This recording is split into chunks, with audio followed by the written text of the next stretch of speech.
Hello, my friend. This is Dr. Jeffrey Beto of The Buzz with Dr. B.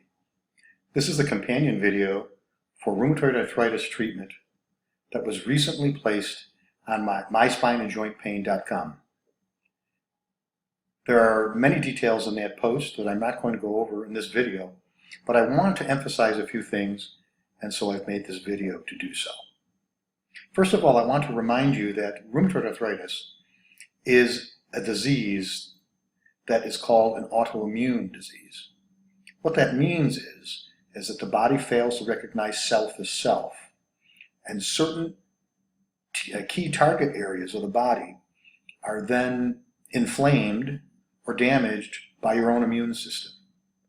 Now, normally, your immune system is what keeps you healthy as regards invaders. Bacteria, fungi, viruses all live in and on your body. And were it not for your immune system, you would self-infect quite easily. The immune system keeps those things in track. But when the immune system malfunctions, if it overfunctions or underfunctions, disease can occur. In the case of rheumatoid arthritis, it overfunctions. And your immune system is then directed against certain areas of your body. In the case of rheumatoid arthritis, it's the synovial membrane that lines certain joints of your body. Now, rheumatoid arthritis is still diagnosed clinically, which means you have to have a good history and physical, usually done by a licensed medical practitioner. There are some very elegant tests that we can perform to confirm a clinical diagnosis of rheumatoid arthritis, but still the diagnosis is made the old way, with a good history and physical. Fortunately, the treatment today of rheumatoid arthritis is much better than it was when I was in medical school in the 70s.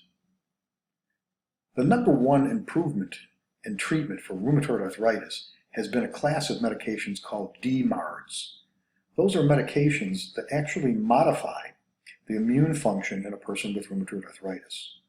And by doing so, it can reduce the overall joint inflammation and resulting damage. This is so important. These medications are often started early in the course of rheumatoid arthritis so that the amount of joint damage that occurs is quite minimal. Years ago, our therapies only were to treat the symptoms and the swelling, and they didn't modify the overall joint destruction. That's different today. I want to tell you that the prognosis for rheumatoid arthritis is much better today, and if you or a loved one are suffering with it, there is hope. By seeing a primary care practitioner, establishing a diagnosis, and then referral to a specialist in rheumatic diseases called a rheumatologist, most people with rheumatoid arthritis are going to have a very good result.